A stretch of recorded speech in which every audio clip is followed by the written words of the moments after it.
ini hanya Allah turunkan untuk umat Nabi Muhammad SAW. Catat ini ya. Dan saya belum pernah bagi dimanapun yang ini, yang versi lengkapnya. Kalau bisa dilakukan, bukan hanya dosa digugurkan, tapi setiap hurufnya mempercepat terkabulnya doa kita di hadapan Allah Subhanahu wa Ta'ala. Ya. Ada 2 surah di dalam Al-Quran yang bila 2 surah ini dibacakan, itu setiap hurufnya dihitung bisa berpotensi menggugurkan dosa sekaligus mengabulkan doa-doa yang dimintakan. Sepanjang doa itu baik untuk urusan dunia akhirat kita. Kalau salah satu kurang baik, diperbaiki oleh Allah. Misal, dunia baik tapi akhirat tidak, maka diperbaiki oleh Allah kepada yang lebih baik. Surat pertama Al-Fatihah, surah kedua Al-Baqarah. Ya. Sebelum doa baca tuh Al-Fatihah sama Al-Baqarah. Tapi Al-Baqarahnya tidak dari ayat yang pertama. Kepanjangan. Cukupkan di ayat 285 sampai ayat 286, 2 ayat terakhir. Hadisnya sahih. Kalau mau dikuatkan biasanya banyak ulama memasukkan ayat 284. Ada yang sudah masuk ke dalam Ka'bah di sini? Ini informasi saja. Dan 3 ayat ini, Al-Baqarah 284, 285, 286, itu ayat yang dituliskan di dinding Ka'bah.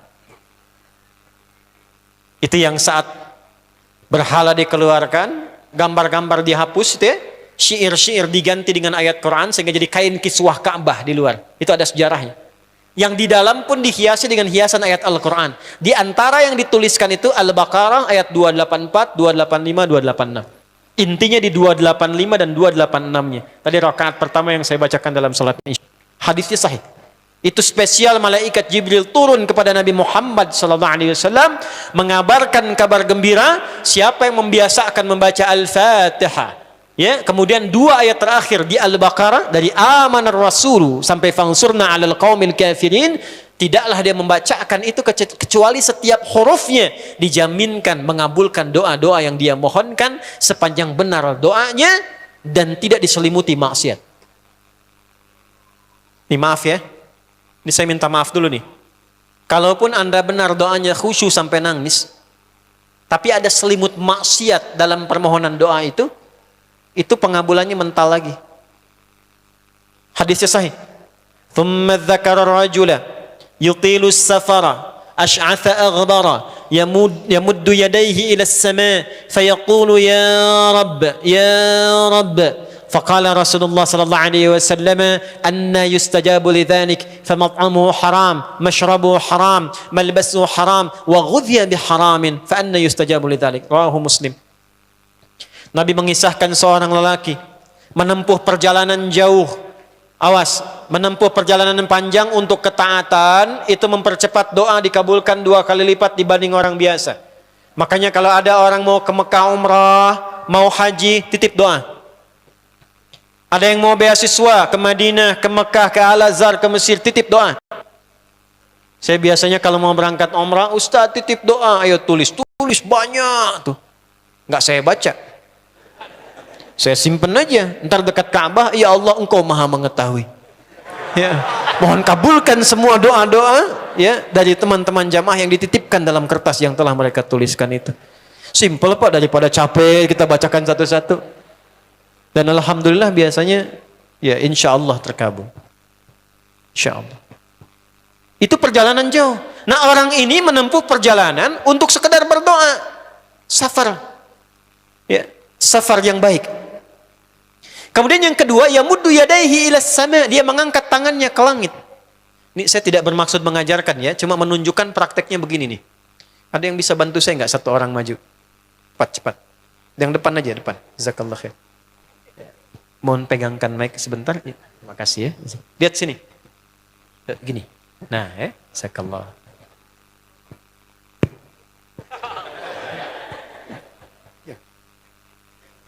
Nah, gini ya. Ini tangan, lihat telapak 2 ya. Berdoa itu sesuai porsinya dan ikuti caranya Nabi. Kalau doanya formal dalam sholat dan diikat dengan gerakan, jangan kreatif.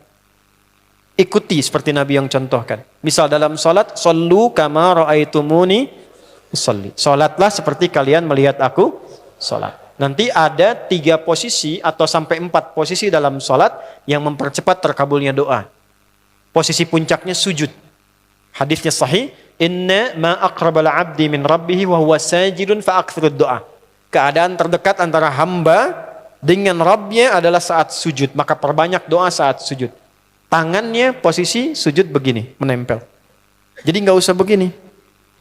Oke, begini. Nah, ini di luar sholat. Di luar sholat, kalau berdoa, tangan begini. Lihat baik-baik ya. Ini kitabnya agak banyak, bahasanya panjang, saya berikan yang simpelnya saja ya. Baik. Ini kan teman-teman telapak yang kanan, yang kiri ya. Padukan begini. Ya. Lalu setiap Anda kan pasti punya garis yang kanan dengan garis yang kiri. Ada kan? Itu membentuk keseimbangan. Oh, ini bukan ilmu otak-atik ya. Ini ada sanadnya nih. Pertemukan 2 garis itu sehingga seimbang tangan ini. Tuh.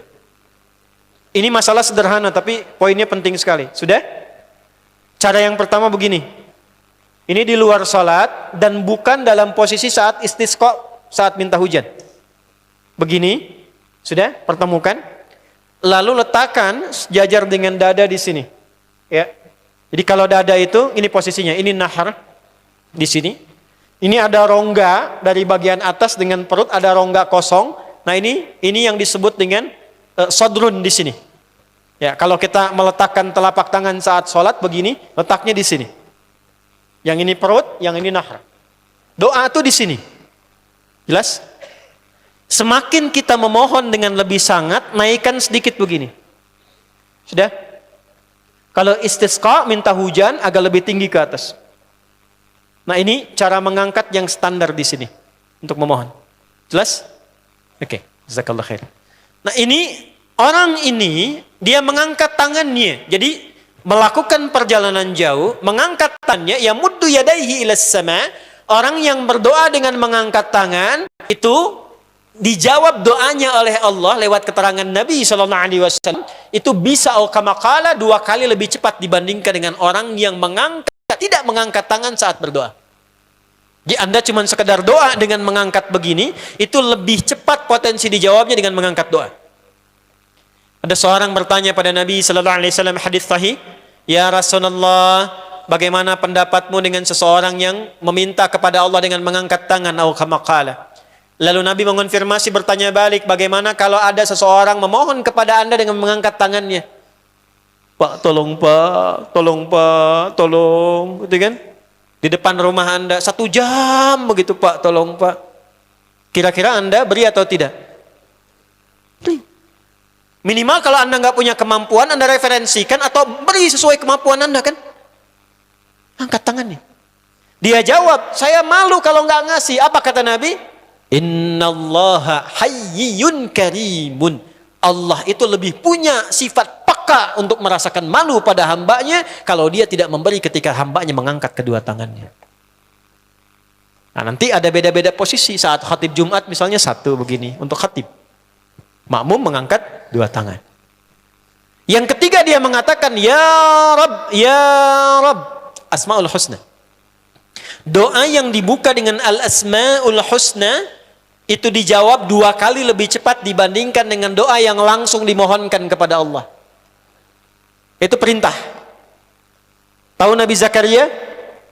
Nabi Zakaria apa ujiannya? Diuji oleh Allah, hidup demikian lama sampai rambut memutih, fisiknya letih, istrinya divonis secara medis, maaf, monofos dan mandul. Kata medis gak mungkin punya keturunan. Maka beliau berdoa kepada Allah dan dalam doanya dimulai dengan Al-Asmaul Husna. Sebelum sampai ke doa itu di Ali Imran ayat 38 sampai 39, buka dulu Quran surah 17 Al-Isra ayat 110. Ini perintah langsung dari Allah. Qulidullah awid'ur rahman ayyamma tad'u falahul asmaul husna. Quran surah ke-7 ayat 180. Walillahil asmaul husna fad'uhu biha. Fad'u biha. Qul Allah, kalau engkau punya masalah hambaku, dan tidak ada di dunia ini yang tidak punya masalah. Quran surah kedua ayat 155. Wala nabluwannakum bisyai'. Setiap yang hidup itu, aku pasti akan uji dengan masalah. Itu kata Allah. Jangan disimpan sampai di situ, teruskan. Bukan untuk membebani hambaku dengan masalah, tapi untuk menaikkan kualitas hidupnya sehingga menjadi lebih baik. Jadi ketika Allah titipkan masalah itu, bukan ingin membuat kita bermasalah. Tapi dengan masalah itu kita diuji supaya kualitas hidup kita menjadi lebih baik. Nih Anda yang kuliah di UPI di sini, ada ujian nggak? Ada. Untuk apa ujian itu diadakan? Supaya bisa melihat kualitas peningkatan ilmu Anda dari masuk sampai naik tingkat. Kalau nggak ada ujian, nggak kelihatan kualitasnya bertambah. Logikanya begitu. Dan tidak mungkin Allah menguji seorang hamba di luar batas kemampuannya. La yukallifullahu nafsan illa. Jadi nggak ada orang yang hidup yang tidak punya masalah. Karena rumusnya mengatakan hidup berbanding lurus dengan masalah.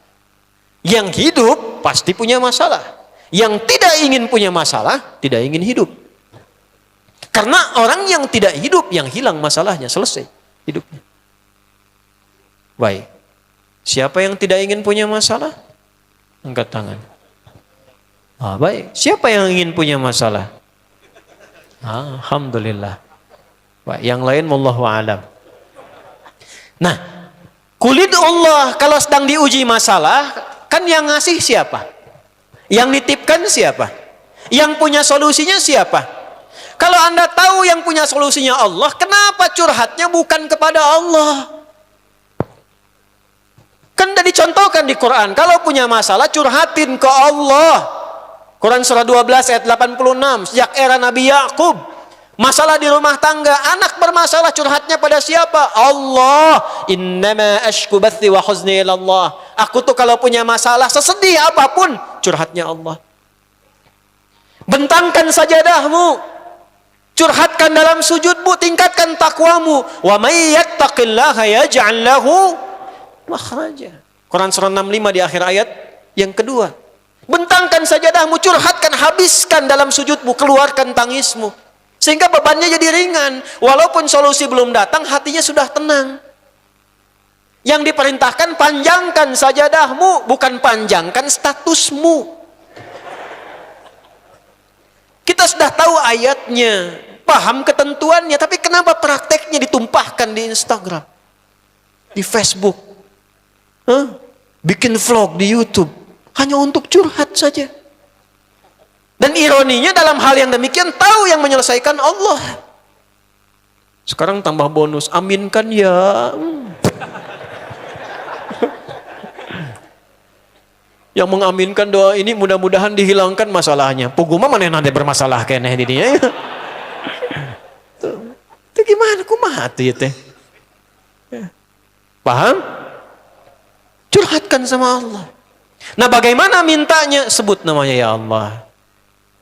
Awidur Rahman. Kalau kita ingin minta lebih cepat, minta dengan kelembutan Ar-Rahman. Rahman itu bisa disebut namanya ya Rahman, bisa cari cara mintanya yang paling lembut, yang menyentuh.